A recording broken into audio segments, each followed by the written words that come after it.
What's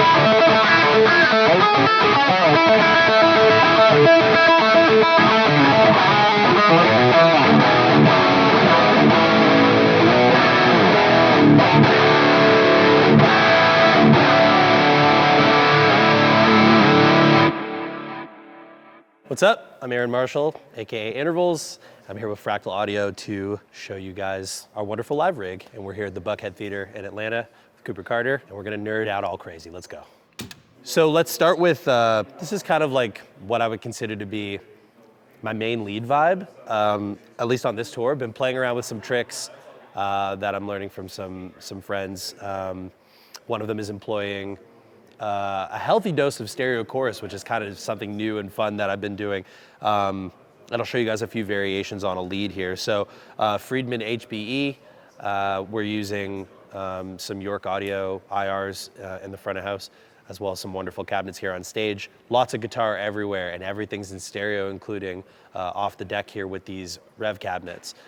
Vintage 30s and creambacks in the cabs on stage. Impulse response, to my knowledge, in the house is 57 and a 121, just your classic kind of mic mix on an oversized recto cab. Like I said, it's the Friedman HBE, and I'll use various different overdrives to give me different flavors depending on the task at hand, but this is something relatively Tube Screamer-ish, potentially Maxon vibes, something like that, just a nice mid-hump and a good push in the front of the amp. So sounds like this.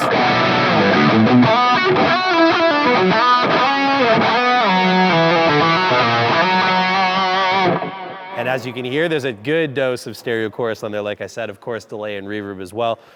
Bucket Brigade delay and some sort of concert hall or chorus hall reverb kind of thing. I tend to get into the weeds with this stuff, and a lot of sounds are very specific for the moment, so forgive me if I can't remember exactly what's going on.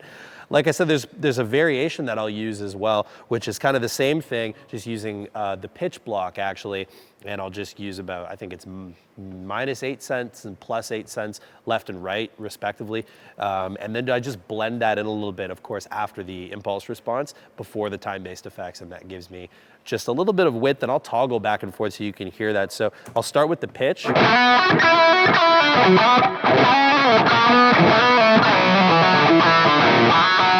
then chorus.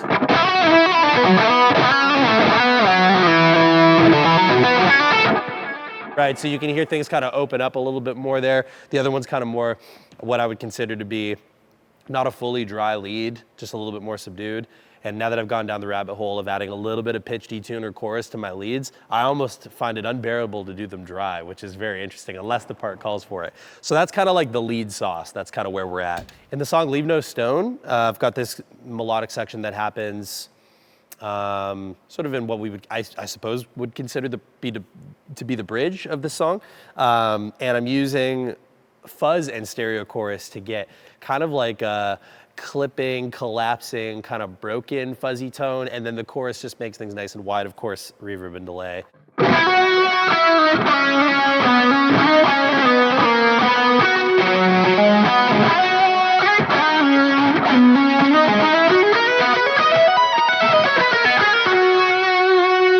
So on single notes, it sounds really chewy, a little strange. On chords,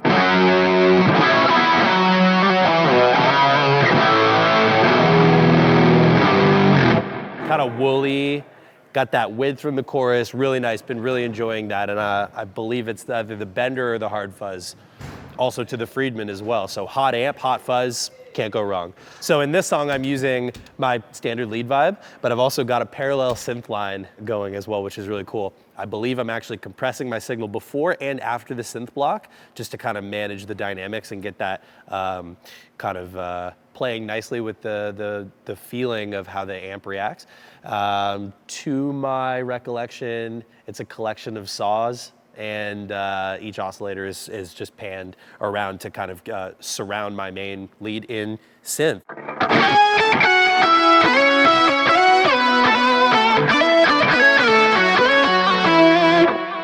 Really big, and you know, there are moments in the show where I'll have the tracks accompany me for something like this, which is cool, but it's really nice in this particular moment. I look forward to it in the show every night because it's in the hands and it's absolutely, tracking with me one-to-one.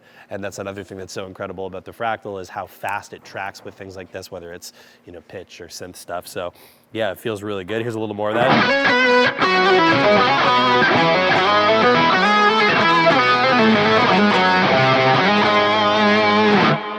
Yeah, sounds good. That one feels nice in the hands, very powerful. So in this set, we're also doing a song called By Far and Away, which is from my album, The Way Forward, and this has a bit of a different range of tones as far as the palette that I was working with when I composed these songs. This is like a split coil kind of lead. These are challenging sounds to get right live. There's a lot of upper mid-range content. Finding the right amp and the right balance between whether you're using compression as a clean boost or overdrive or something to touch the front end of the amp correctly it's a balancing act. So I feel pretty good about this one. This is the Silver Jubilee, Brit Silver, I think it's in the Fractal. And same IR, I imagine, delay and reverb.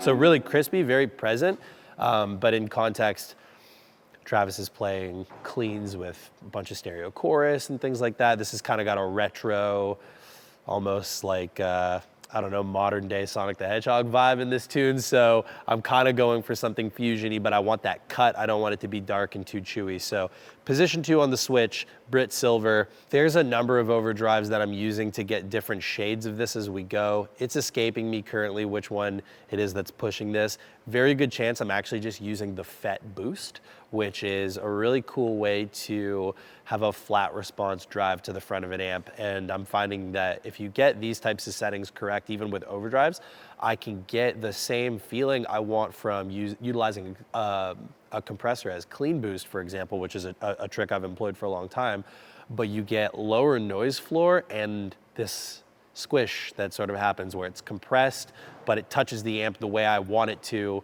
without raising, of course, the noise that comes from something like being on position 2 on a dual humbucking guitar. So I should probably also mention that I am managing noise by gating in the front of the amplifier, so the front of the signal chain, using the input 1, the gate that's built in. But a cool trick that I use, and I don't always do it, but where necessary, like tight rhythms or leads maybe where I need to do some staccato work and I'm worried, concerned about noise, is there's a gate after the amplifier block before the cabinet block, and I'm keying the input off input 1, and this allows you to if you guys are pedal junkies and you're familiar with, let's say, something like the Fortin Zool gate or something with a key input, this allows you to manage noise after the amplifier, but the gate is listening to the guitar and not everything in front of it, which is really powerful, and it gives you that really tight rhythm kind of vibe. And perhaps we'll talk rhythm, and that'll be the last thing I leave you guys with, is my general rhythm throughout the show is the Cameron CCV 2A, I believe. And this amp is really excellent at doing a lot of those mid-gain split coil sounds that I'm into. But I love the character of how big and just balanced and punchy it is on rhythm as well. So.